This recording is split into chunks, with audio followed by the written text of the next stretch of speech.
అద్వితీయుడైనటువంటి యెహోవా. Hebrew భాషలో అద్వితీయుడు అన్నప్పుడు ఏ భాష అయితే వాడారో, ఏ పదం అయితే వాడారో, ఆ పదం కాకుండా ఒకటి అని చెప్పటానికి చాలా పదాలు ఉన్నాయి. ఉదాహరణ హాద్ అంటే కూడా ఒకటి అనే అర్థమై, రైట్ అండి. బైబిల్లో దేవునికి ఎలోహిం అన్న పదం వాడారు, ఎలోహ్ అన్న పదం వాడారు, హెషెం అన్న పదం వాడారు, అదొనాయ్ అన్న పదం వాడారు. ఈ అన్ని పదాలు కూడా వీటిలో బహుళత్వము మీకు కనిపిస్తుంది. ఒక దేవుడే, కానీ ఆ పదాలలో బహుళత్వం కలిగినటువంటి పదాలను తన్ను తాను ఎంచుకుని మరీ వాడాడు.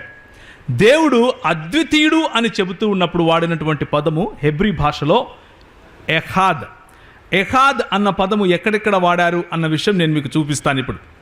ఉదాహరణగా ఒకసారి ఆదికాండము 2వ అధ్యాయానికి వెళ్ళండి. ఆదికాండము 2వ అధ్యాయము.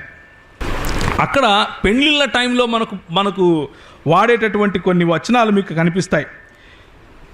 పురుషుడు తన స్త్రీని హత్తుకొని ఉన్నప్పుడు అన్నటువంటి మాటలు చదువుతారా ఇప్పుడు? 24. కాబట్టి పురుషుడు తన తండ్రిని తన తల్లిని విడిచి తన భార్యను హత్తుకొనును, వారు ఏక శరీరము అయి ఉందురు. ఆదికాండము 2వ అధ్యాయం 24వ వచనం నేను చదివాను. వారు ఏక శరీరమై ఉందురు అన్నప్పుడు ఏక అన్న పదం ఏదైతే ఉందో అక్కడ ఎకాద్ అన్న పదం వాడారు. ఏక అంటే అర్థం ఏంటి మీ ఉద్దేశంలో? ఎంతమంది ఉన్నారు ఇక్కడ? ఎంతమంది ఉన్నారండి? ఒకరే ఉన్నారా? ఆదాము ఉన్నాడు, అవ్వ ఉంది, పురుషుడు ఉన్నాడు, స్త్రీ ఉంది. ఈ ఇద్దరు ఏకమైనప్పుడు ఎంతమందిని గురించి మాట్లాడుతున్నారు? ఏక శరీరం అంటున్నారు. ఇలాంటి పదము ఎకాద్. ఉదాహరణకు ఒక వాటర్ బాటిల్ అంటే ఏకాద్ వాటర్ బాటిల్ అనరు హెబ్రీ భాషలో, ఖాద్ అంటారు, లేకపోతే యాఖిద్ వాటర్ బాటిల్ అంటారు, ఏకాద్ అనరు. ఏకాద్ అనాలి అంటే కాన్సమేట్ యూనియన్ ఉండాలి, లేకపోతే బహుళత్వము కలిగినటువంటి ఐక్యత ఉండాలి. ఐక్యతకు సంబంధించినటువంటి మాట ఎకాద్. బహుళత్వము కలిగినటువంటి ఐక్యత ఉన్నటువంటి సమయంలో మాత్రమే ఎకాద్ అన్నటువంటి పదం వాడతారు. ఉదాహరణకు ఎకాద్ సైన్యంలో ఎంతమంది సైనికులు ఉంటారు? చాలామంది ఉంటారు. అంటే ఒక సమూహము గల ఐక్యత ఎక్కడ ఉంటుందో అక్కడ మాత్రమే ఎకాద్ అన్నటువంటి పదం వాడతారు. ఉదాహరణకు ఆదికాండం 11వ అధ్యాయం 6వ వచనం. ఆదికాండం 11వ అధ్యాయము 6వ వచనం. అప్పుడు యెహోవా, ఇదిగో జనము ఒక్కటే, వారికందరికీ భాష ఒక్కటే, జనము ఒక్కటే అన్నప్పుడు ఎంతమంది జనాలు ఉన్నారు ఇక్కడ? చాలామంది ఉన్నారు. కానీ జనము ఒక్కటే అన్నప్పుడు జనము అన్నటువంటి పదము బహుళత్వము కలిగినటువంటి ఏకవచనం. ఉదాహరణకు బియ్యము, నీళ్ళు, ఇవన్నీ కూడా మనం రోజు వాడే పదాలు ఇవి. నీళ్ళు అంటే మన సంస్కృతిలో వీటన్నిటికీ కూడా బహుళత్వం కలిగినటువంటి ఏకవచనాలే ఇవన్నీ. కుటుంబములలో ఎంతమంది ప్రజలు ఉంటారు? ఏమంటారు? కనీసం 2 ఉండాలి. అంటే భార్య భర్త కనీసం 2 ఉండాలి. కొడుకో కూతురో అమ్మ నాయన అందరు కలిస్తే ఒక 4-5 మంది. కానీ ఏకవచనమే ఉంటుంది కుటుంబములు అన్నామనుకోండి, 1 కంటే ఎక్కువ కుటుంబాలు. అలాంటి పదము ఎకాద్. దేవుడు తను ఎన్నుకున్నటువంటి హెబ్రీ భాషలో మనకు ఇచ్చినటువంటి లేఖనాలలో తన ఉనికిని గురించి మాట్లాడుతూ ఏమంటున్నాడు అంటే, తన ఉనికి బహుళత్వము కలిగినది అని మనకు చెప్తున్నాడు. యాఖిద్ యాహ్వే అని అనలేదు. నేను ఇంతకుముందు చెప్పినట్లుగా హెబ్రీ భాషలో ఒంటరితనాన్ని గురించి లేకపోతే ఒకే ఒక్క అన్నప్పుడు వాడేటటువంటి పదాలు ఏమిటి అంటే ఇషహ, నెఫెష్, యాఖిద్, ఆల్మొని, ఎఖాద్, గామ్, ఖాద్, ఇవన్నీ కూడా ఒకటి అన్నటువంటి భావన వచ్చే పదాలే. వాటన్నింటిలో ఏకాద్ అన్న పదము మాత్రం బహుళత్వము కలిగినటువంటి ఏకవచనం. బహుళత్వము కలిగినటువంటి ఏకవచనం. కాబట్టి దేవుడు తన్ను తాను బహుళత్వము కలిగినటువంటి ఏకవచనములో మాట్లాడుకున్నాడు, బహుళత్వం కలిగినటువంటి ఏకవచనంలో తన్ను తాను పరిచయం చేసుకున్నాడు అని దేవుని వాక్యం చెప్తా ఉంది. ఆదికాండం 1వ అధ్యాయం 26వ వచనం ఎవరైనా చదువుతారా? ఆదికాండం 1వ అధ్యాయం 26వ వచనం. దేవుడు మన స్వరూపమందు మన పోలిక చొప్పున నరులను చేయుదుము అని అన్నప్పుడు దేవుడు మన అని వాడుతున్నప్పుడు కూడా వాడినటువంటి పదము బహుళత్వము కలిగినటువంటి ఏకవచనమే. ఉదాహరణకు దేవుడు మన పోలిక చొప్పున మన నరులను చేద్దాము అని దేవదూతలతో చెప్పుంటాడా? ఏమంటారు?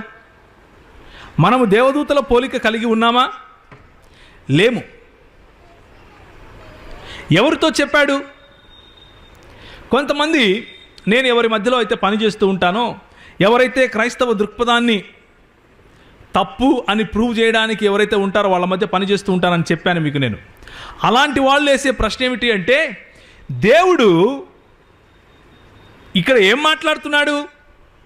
మన అంటున్నాడు అంటే అర్థం ఏమిటి అంటే, మీకు హిందీలో తెలిసి ఉంటుంది, హమ్ ఖానా ఖాయింగే అంటే రాజుల భాష అనమాట, మేము భోంచేస్తాం అన్నట్లు మాట్లాడుతుండొచ్చు కదా, అంతే కదా. హమ్ ఖాయింగే అలా మాట్లాడుతున్నాడేమో అని అన్నారు నాతో చాలాసార్లు. ఉండొచ్చు, చూద్దాం అది కూడా అనుకున్నాను. ఒకసారి దేవుని వాక్యంలో నుంచి చూసి, ఒకవేళ అలా దేవుడు ఏమైనా మాట్లాడా, గౌరవార్థకంగా తన్ను తాను రాజుల భాషలో మాట్లాడుకున్నాడా అని చూద్దాం. నిర్గమాకాండం 11వ అధ్యాయం 9వ వచనం. నిర్గమాకాండము 11వ అధ్యాయము 9వ వచనం. అప్పుడు యెహోవా ఐగుప్తు దేశంలో, అదేంటి మా మహత్కార్యములు అనాలి కదా ఆయన, ఇక్కడ ఎందుకు మరి నా అంటున్నాడు? ఇంకా వెతికాను బైబిల్లో ఒక 4-5 చోట్ల తప్ప ఇంకెక్కడా కూడా దేవుడు తన్ను తాను మేము హమ్ జాయింగే హమ్ ఖాయింగే అన్నట్టుగా ఏం మాట్లాడలేదు. అన్ని చోట్ల ఠేట్గా మా రాయలసీమ భాషలోనే మాట్లాడు, రే ఇటు రారా అంటారు. మేము నాది రాయలసీమ, మా ఊర్లో ఇట్లే పిలుచుకుంటారు. నాయనను నాన్నగారండి అన్నాం, మేము నాయన అంటాం. అర్థమవుతుందా? నాయన అంటాం అంతే. నాయన నువ్వు తింటావా అంటాం, మీరు తింటారా అనము. అంటే నేనేమంటున్నానంటే, దేవుడు రాయలసీమోడు అంటలేదు. నేనేమంటున్నానంటే, దేవుడు తన్ను తాను గురించి మాట్లాడినప్పుడు ఇలా నేను నా బాహువు చేత నా కృపనిస్తాను, నా మహిమను నేను ఎవరికి ఇవ్వను, నేను ఇలాంటి వాడిని, నేను అని మాట్లాడుకుంటూ ఉంటే, ఈ ఒక్క ఇన్సిడెంట్లో మాత్రమే, లేకపోతే ఇలాంటి ఇంకొక 3 ఇన్సిడెంట్స్లో మాత్రమే మేము మన అని ఎందుకు వాడాడు అని ఆలోచించండి అని అడిగాను. అదే మాట మిమ్మల్ని కూడా అడుగుతున్నాను. గౌరవార్థకంగా మాట్లాడినటువంటి పదములాగా అది కనిపించటం లేదు. నిర్గమాకాండం 34వ అధ్యాయము 8వ వచనం. నిర్గమాకాండం 34వ అధ్యాయం 8వ వచనం. అందుకు మోషే త్వరపడి నేల వరకు తల వంచుకొని నమస్కారం చేసి, ప్రభువా, నా మీద ఎవరికి, మీకు అంటున్నాడా నీకు అంటున్నాడా? నీకు. దేవుని వాక్యములో దేవుని ప్రవక్తలు దేవుణ్ణి ఏకవచనంతోనే సంబోధించారు. నువ్వు అన్నారు. తమరు, మీరు, అయ్యగారు అనే మాట్లాడలేదు, నువ్వు అనే మాట్లాడారు. గౌరవార్థకంగా ఒకవేళ హమ్ అని ఉంటే ఇక్కడ ఏమని ఉండాలి? మీరు, తమరు అని మాట్లాడాలి. కానీ మన ప్రభువు అలాంటి అవకాశం ఏమి ఇవ్వలేదు మన ప్రవక్తలకి. ప్రవక్తలందరూ దేవుణ్ణి నువ్వు అని పిలుస్తే, ఇప్పుడు నువ్వు కొత్తగా వచ్చి హమ్ అన్నాడు అంటే ఎట్లయితుంది? వాక్యంలో ఉన్నది మనం చదవాలి, కానీ వాక్యం పైన మన ఆలోచనలు రుద్దకూడదు. కీర్తనలు 10వ అధ్యాయం 12వ వచనం, అలాగే నెహెమ్యా 1:5. వీటన్నింటిలోనూ మనం గమనించేది ఏమిటి అంటే, దేవుని యొక్క ప్రజలు దేవుణ్ణి ఏకవచనంతోనే సంబోధించారు. నువ్వు అనే సంబోధించారు. అంతేకాని మీరు తమరు అని గౌరవార్థకంగా పిలిచినట్లుగా మనకు కనిపించదు. నిజానికి చెప్పాలి అంటే ఏంటి గౌరవార్థకం అంటే, పిలిచేటప్పుడు మీరు తమరు అంటేనే గౌరవమా? నేను ఇంతకుముందు చెప్పినట్లుగా మేము మా ఊర్లో మా నాయన నువ్వు తిన్నావా అంటే మాకు గౌరవం లేనట్లా? అలా ఏం కాదు, హృదయంలో ఉండాలి. మన దేవుడు హృదయమును పరిశీలించేవాడు, బయట భాషను మాత్రమే కాదు. వాళ్ళ దేవుడు అలా అయి ఉండొచ్చు. హమ్ ఆప్ అనకపోతే, లేకపోతే మీరు తమరు అనకపోతే ఆయన కోపం వస్తుందేమో. మన దేవునికి రాదు, ఎందుకంటే మన దేవుడు అలాగే పిలిపించుకున్నాడు. మనతో ప్రవక్తలతో అలాగే పిలిపించుకున్నాడు. ఆయన తను తాను కూడా నేను అనే అన్నాడు. కాబట్టి అతి వినయం వద్దు, దేవుడిచ్చినంత వినయం చాలు. హల్లెలూయా. ఎలోహిం అన్న పదం, ఇది ఇంకో విషయం మీకు చెప్పాలి. ఈ పదాలన్నీ కూడా సెమిటిక్ లాంగ్వేజెస్కి సంబంధించినవి. సెమిటిక్ లాంగ్వేజెస్ అంటే ఏంటంటే, ఇప్పుడున్నటువంటి ఏషియా మైనర్ లేకపోతే మిడిల్ ఈస్ట్ అంటారు. ఏషియా మైనర్ లేకపోతే మిడిల్ ఈస్ట్ ప్రాంతానికి చెందినటువంటి భాషలు. ఆ భాషలు ఏవేవి అంటే హెబ్రూ, అరమాయిక్, అరబిక్, సిరియాక్, ఇలాంటి భాషలన్నీ కూడా సెమిటిక్ భాషలు అంటారు. ఈ సెమిటిక్ భాషలలో నుంచి వచ్చినటువంటి మాటల్లో అసలు ఇలాంటి గౌరవార్థక పదాలు లేనేలేవు. ఉదాహరణకు, ఆ ప్రాంతంలో జీవించినటువంటి రాజులను చూడండి. బబులోను నుంచి వచ్చి సెమిటిక్ భాష, అది కూడా పార్సీ భాష కూడా సెమిటిక్ భాషే. బబులోను నుంచి వచ్చినటువంటి నెబుకద్నెజరు మేము ఈ నగరును కట్టాము అన్నాడా? నేను కట్టానన్నాడా? నేను అనే అన్నాడు. దావీదు రాజు నేను అన్నాడా? మేము అన్నాడా? నేను అన్నాడు. ఆ సంస్కృతిలో అది లేదు. లేని దాన్ని మన సంస్కృతి తీసుకుపోయి వాళ్ళ మీదకి రుద్దకూడదు. ఆ సంస్కృతిలో పలకబడినటువంటి మాటలు ఆ సంస్కృతిలో అర్థం చేసుకుంటేనే మంచిది. ఎలోహిం అన్న పదం ఉంది. దేవుని కొరకు వాడినటువంటి పదాలలో, దేవుడు అన్నటువంటి తర్జుమా చేసినటువంటి పదాలలో ఎలోహిం అన్న పదం ఒకటి. ఎలోహిం అన్న పదము కూడా, ఎలోహ్ అన్నది ఏకవచనము, ఎలోహిం అన్నది బహువచనం. ఉదాహరణకు, ఎలోహ్ అంటే దేవుడు అని తర్జుమా చేయాలి, ఎలోహిం అంటే దేవుళ్ళు అని తర్జుమా చేయాలి. జాగ్రత్తగా వినండి. ఎలోహ్ అంటే దేవుడు అని తర్జుమా చేయాలి, ఎలోహిం అంటే దేవుళ్ళు అని తర్జుమా చేయాలి. కానీ దేవుడు అదే పదాన్ని ఎన్నుకున్నాడు. యెహోవా దేవుడు అదే పదాన్ని ఎన్నుకున్నాడు, ఎలోహిం అని ఎన్నుకుని మరి మాట్లాడాడు. ఉదాహరణకు, దేవుళ్ళలో నీ వంటి దేవుడు లేడు అన్నటువంటి పదాన్ని ఎలోహింలో ఎలోహిం నీ వంటి ఎలోహిం లేడు అని చేయాలి. బైబిలులో లేని దేవునికి వాడేటప్పుడు మాత్రం ఎలోహిం అంటే బహుదైవారాధన, బైబిలులో ఉన్న దేవునికి మాత్రం ఎలోహిం అంటే ఏకేశ్వరవాదం, ఒకే దేవుడు. కానీ తనలో బహుళత్వం కలిగి ఉన్నాడు. మన దేవుడు ఒకడు, ఆ దేవుడు బహుళత్వం కలిగి ఉన్నాడు. ఈ విషయాన్ని ఇంకొంచెం ముందుకు వెళ్ళే కొద్దీ నేను వివరించే ప్రయత్నం చేస్తాను. ఎవరైనా ఆదికాండము 22వ అధ్యాయము 22వ వచనం,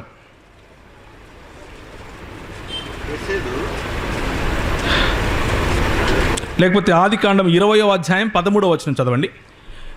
జెనసిస్ చాప్టర్ 20 వర్స్ 13. చదవండి, గట్టికి చదవాలి. దేవుడు నన్ను నా తండ్రి ఇల్లు విడిచి దేశాంతరము పోవునట్లు చేసినప్పుడు నేను ఆమెను చూసి, మనము పోవు ప్రతి స్థలమందు ఇతడు నా సహోదరుడని నన్ను గూర్చి చెప్పుమో, నీవు నాకు చేయవలసిన ఉపకారం ఇదే అని చెప్పుతున్నా నేను. అబీమెలెకు ఇప్పుడు 35వ అధ్యాయం 7వ వచనం చూస్తారా? 35వ అధ్యాయము 7వ వచనం. అలాగే ఇంకొకరు నిర్గమకాండం 20వ అధ్యాయం 3వ వచనం.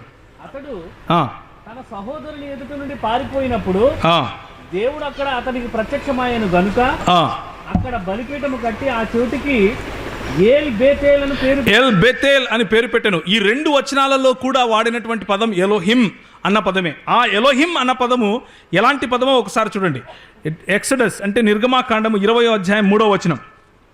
నిర్గమాకాండం 20వ అధ్యాయము 3వ వచనం. పైన ఆకాశమందే గాని క్రింది భూమి అందే గాని గాని ఆ, ఉండు దేని రూపమునైనను ఉండు దేని రూపమునైనను విగ్రహమునైనను చేసుకొనకూడదు. మీరు చేసుకొనకూడదు, వాటికి సాగిలపడకూడదు. వాటికి సాగిలపడకూడదు, వాటిని పూజింపకూడదు. వాటిని పూజింపకూడదు. ఎలయనగా ఏలయనగా నీ దేవుడైన యెహోవా నీ దేవుడైన యెహోవానగు నేను రోషము గల దేవుడు. రోషము గల దేవుడును. ఇక్కడ వేరే వాటిని దేవుళ్ళగా చేసుకోకూడదు అన్నప్పుడు వాడిన పదము ఎలోహిమే. నీ దేవుడనైనటువంటి యెహోవా అన్నప్పుడు వాడిన పదము ఎలోహిమే. దేవుడు చదవండి. నేను తప్ప నేను తప్ప వేరొక దేవుడు నీకు ఉండకూడదు. ఉండకూడదు. పైన ఆకాశం అందే గాని ఆ, కింద భూమి అందే గాని ఆ, భూమి కింద నేల ఎందే గాని ఆ, ఉండు దేని రూపమునైనను ఆ. విగ్రహమునైనను ఆ. నువ్వు చేసుకోనకూడదు. చాలండి.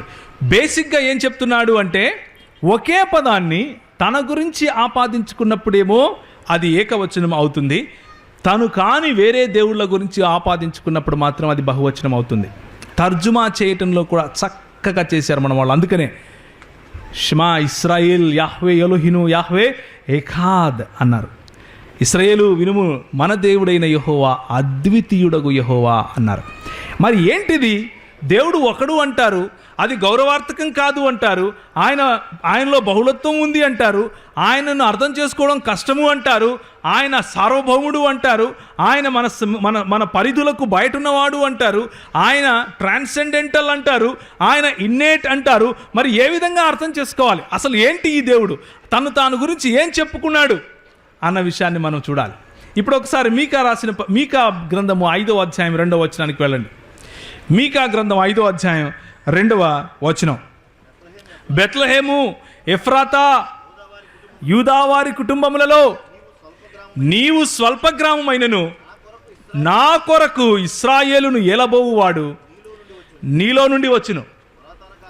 పురాతన కాలము మొదలుకుని శాశ్వత కాలము ఆయన ప్రత్యక్షమగుచూ ఉండెను. అంటే ఇది ప్రెజెంట్ కంటిన్యూస్ టెన్స్. ప్రత్యక్షం అవుతూ వస్తున్నాడు అని, లేకపోతే ప్రత్యక్షతలు చూపిస్తూ వస్తున్నాడు అని. ఈ ఎలోహిం అనే ఈ దేవుడు, ఈ అదోనాయ్ అనే ఈ దేవుడు, ఈ హెషెం అనే దేవుడు, ఈ యహ్వే అనే దేవుడు పురాతన కాలము నుండి శాశ్వత కాలము ఆయన మాత్రమే రాగలడు. పురాతన కాలము అంటే ఎంత పురాతన కాలం చెప్పండి? ఎంత పురాతన కాలము? బేసిక్గా తన నిత్యత్వం గురించి మాట్లాడుతున్నాడు. ఆది అన్నది పుట్టక ముందు నుంచి నేను అక్కడ ఉండవాడను అన్న విషయం గురించి చెప్తున్నాడు మీకు.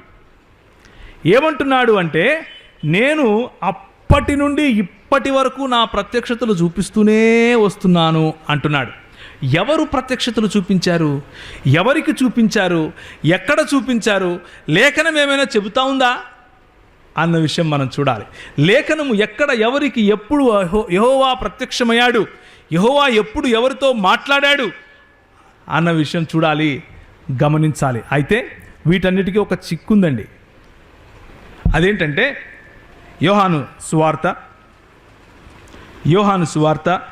5వ అధ్యాయం.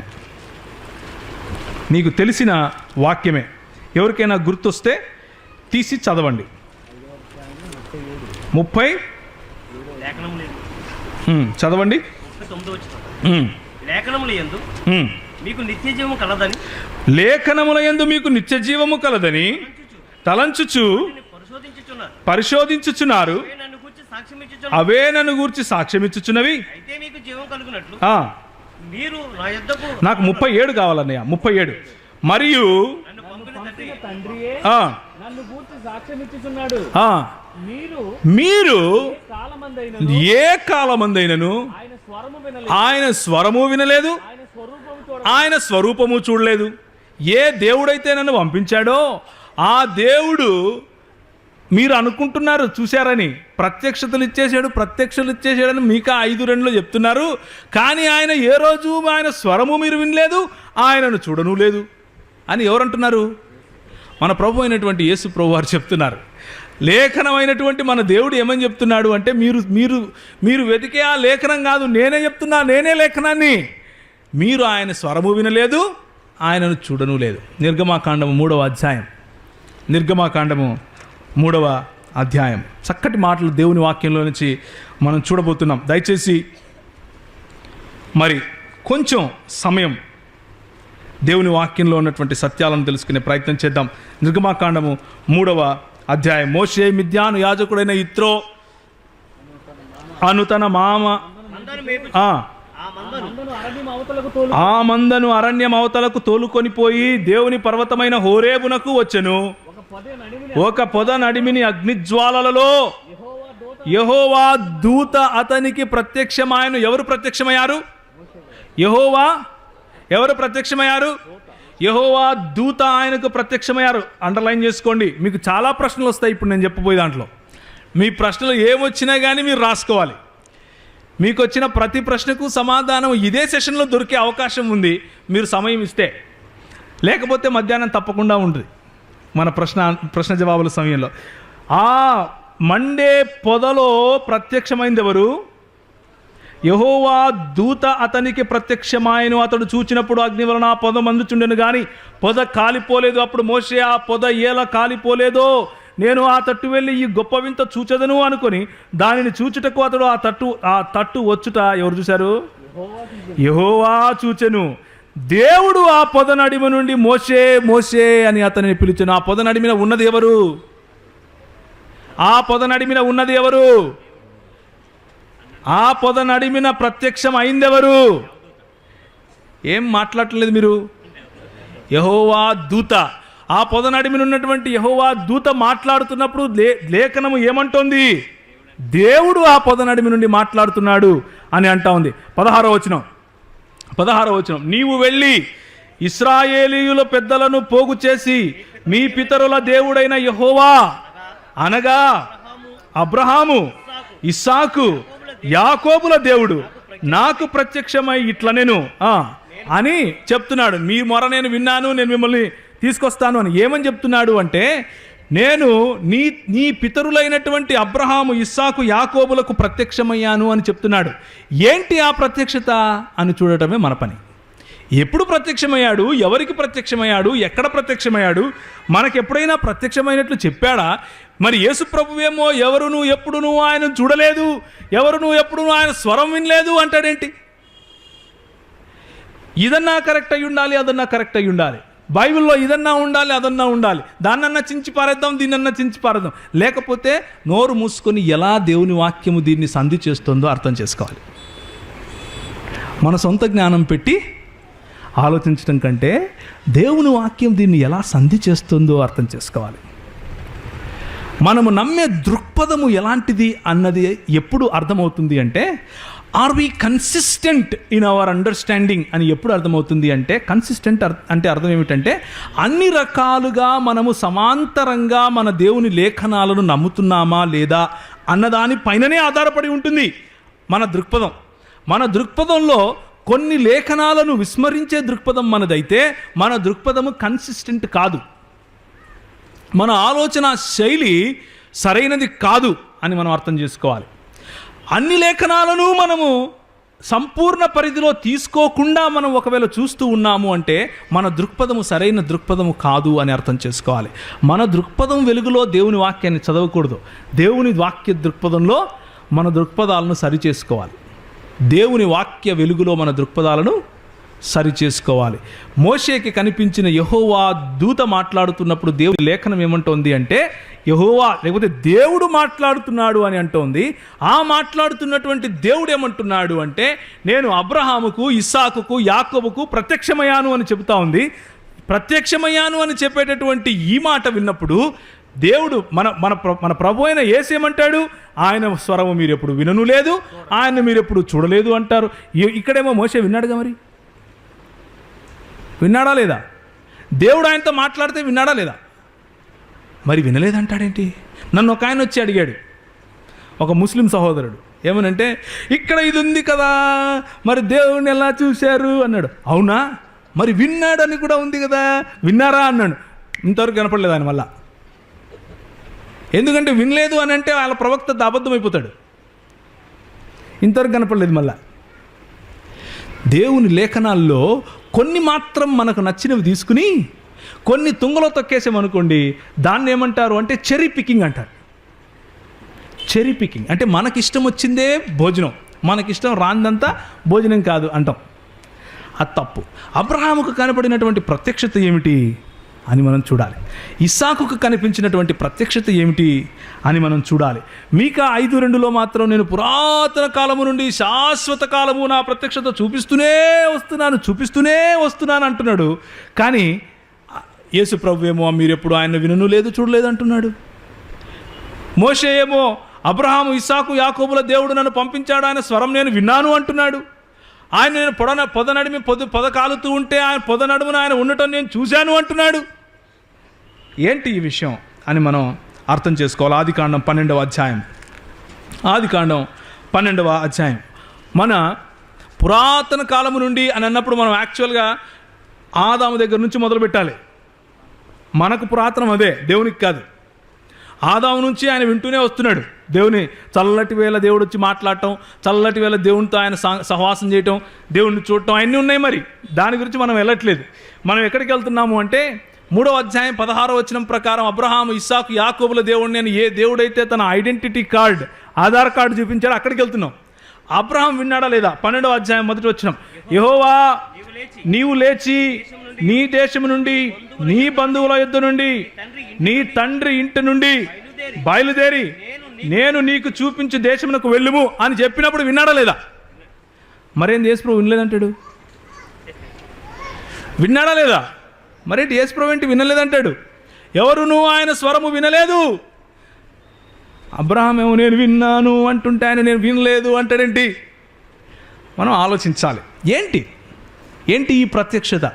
ఈ ప్రత్యక్షతను గురించినటువంటి మర్మము ఏమిటి? అబ్రహాము కుటుంబంలో ఆయన ఒక చిన్న తప్పు చేశాడు. ఏం చేశాడు అంటే, ఆయనకు దేవుడు ఒక వాగ్దానం చేశాడు. నేను నీకు కుమారుణ్ణి కలుగజేస్తాను అని చేశాడు. ఆ వాగ్దానాన్ని అది ఈయన ముసలివాడైపోయాడు, తన భార్య కూడా ముసలిదైపోయింది.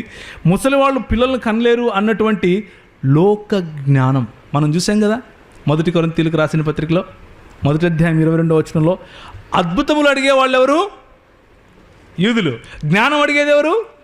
ఈయన 2 అడుగుతున్నాడు ఇక్కడ. ఈ రెండింటినీ విస్మరించాడు. అద్భుతం లేదు, జ్ఞానం లేదు, ఏమీ లేదు, నేను పోయి పెళ్లి చేసుకుంటా అన్నాడు.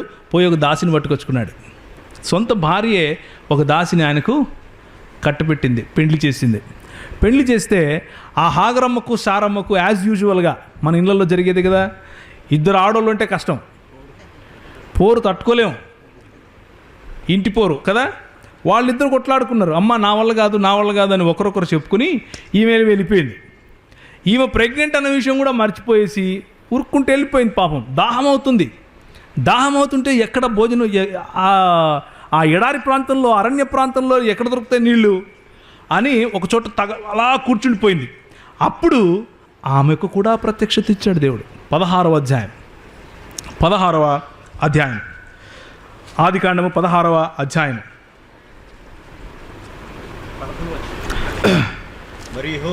11. మరియు యెహోవా దూత, ఇదిగో యెహోవా నీ మొరను వినెను, నీవు గర్భవతివై ఉన్నావు, అతనికి ఇష్మాయేల్ అని పేరు పెట్టుదువు. 13 నుంచి చదవాలి. అది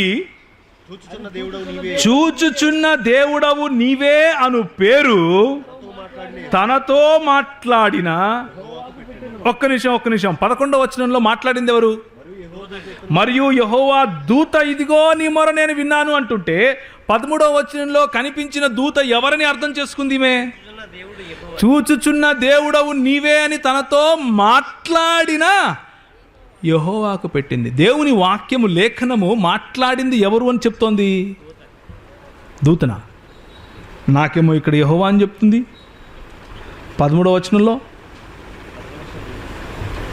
అది చూచుచున్న దేవుడవు నీవే అను పేరు తనతో మాట్లాడిన యెహోవాకు పెట్టెను. ఎవరికి పెట్టింది పేరు? తనతో మాట్లాడింది ఎవరు? ఇప్పుడైతే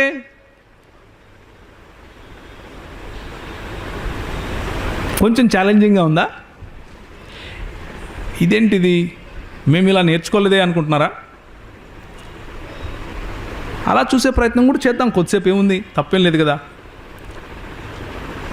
దేవుని లేఖనము యెహోవా దూతకు యెహోవా దూత ఇచ్చినటువంటి ప్రత్యక్షతకు, ఆ ప్రత్యక్షతను కనుగొన్నవారు, ఆ ప్రత్యక్షతను అనుభవించిన వారు తమతో మాట్లాడింది, తమకు కనిపించింది యెహోవాయే అన్న అనుభవం గుండా వెళ్ళారు. అందుకనే చూచుచున్న దేవుడవు నీవే అని తనతో మాట్లాడిన యెహోవాకు ఆమె పేరు పెట్టింది అని ఎవరు? లేఖనం చెప్తా ఉంది. లేఖనం చెప్తా ఉంది చూచుచున్న దేవుడవు అన్న పేరు. ఇది హాగరుకు కలిగినటువంటి ప్రత్యక్షత. ఇక 18వ అధ్యాయానికి వద్దాం. అబ్రహాముకు కలిగినటువంటి ప్రత్యక్షతలో ఒకసారి స్వరముతో కలిగినటువంటి ప్రత్యక్షత గురించి మాట్లాడాం. ఇప్పుడు డైరెక్ట్గా చూసిన ప్రత్యక్షత. మరియు మమ్రే దగ్గరనున్న సింధూర వనములో అబ్రహాము ఎండవేళ గుడారద్వారమందు కూర్చుని ఉన్నప్పుడు యెహోవా అతనికి కనబడెను. యేసు ప్రభువేమో మీరెప్పుడు చూడలేదంటాడు, ఈయనేమో నాకు కనిపించాడంటాడు. కనిపించాడా లేదా? ఇక్కడ దేవుని వాక్యం ఏం చెప్తా ఉంది? గుడారపు ద్వారముందు కూర్చుని ఉన్నప్పుడు యెహోవా అతనికి కనబడెను. అతడు కన్నులెత్తి చూచినప్పుడు 3 మనుషులు అతనికి ఎదుట నిలబడి ఉండిరి. అతడు వారిని చూచి గుడారపు వాకిటి నుండి వారిని ఎదుర్కొనుటకు పరిగెత్తుకొని వెళ్ళాడు. పరిగెత్తుకుని, అయ్యాయా మీరు ఉండండి, కాస్త భోంచేయాలి, నా దగ్గరకు వచ్చారు, మీరు వెళ్ళటానికి వీల్లేదు. ఆయన విన్నాడు స్వరం. ఆయనకు తెలుసు ఎవరో. మొట్టమొదటిసారి కాదు, చాలాసార్లు విన్నాడు ఈ యెహోవా స్వరం. విన్నాడు కాబట్టి ఆయన వచ్చినప్పుడు ఆయన ముందు సాగిలబడి ప్రభువా అంటున్నాడు. ఒక హెబ్రీయుడు అందరినీ ఎవరిని పడితే వాడిని దారిని పోయే దానయ్యలను ప్రభువా అనడు. గుర్తుపెట్టుకోండి. ఒక హెబ్రీయుడు ఎవరిని పడితే వాడిని ప్రభువా అనడు. ఒక హెబ్రీయుడు లేకపోతే ఒక యూదుడు ఎవరినైనా ప్రభువా అంటున్నాడు అంటే వాడిని రాళ్లతో కొట్టి చంపుతారు, మామూలుగా కూడా కాదు. అంటే ఇప్పటికి ఇంకా ధర్మశాస్త్రం రాలేదు కదా అనుకోకండి. ధర్మశాస్త్రానికి మూలంగా ఉన్నవాని గురించి మాట్లాడుతున్నాను నేను, అబ్రహాము గురించి. అబ్రహాము ఒకరిని ప్రభువా అని పిలిచాడు అంటే తనను పిలిచినటువంటి ప్రభువును మనసులో పెట్టుకోకపోతే అలా పిలవటానికి వీల్లేదు. పిలిచాడు. ఆయన ఎదుట సాగిలపడ్డాడు. నేను నీకు కొంచెం భోజనం తీసుకొని వస్తాను అన్నాడు. ఆయనను కాస్త ఒకవైపు కూర్చోబెట్టి పరిగెట్టుకుని వెళ్ళి తన భార్యకు చెప్పి భోజనం సిద్ధపరిచి మంచి భోజనం తయారు చేసుకుని ఆయన దగ్గరికి తీసుకొని వచ్చాడు. వీళ్ళు తిన్నారు, భోంచేశారు, తృప్తి పొందారు. తృప్తి పొందిన తర్వాత నేను నిన్ను ఆశీర్వదిస్తాను అని చెప్పి ఏమన్నాడు? నేను నిన్ను ఆశీర్వదించి నీకు ఒక కుమారుణ్ణి కలుగజేస్తాను. నేను ఇచ్చినటువంటి మాట తప్పేవాడిని కాదు, నువ్వెందుకు తొందరపడుతున్నావు అంటే సారమ్మ నవ్వింది. సారమ్మ ఏమైంది? నవ్వింది.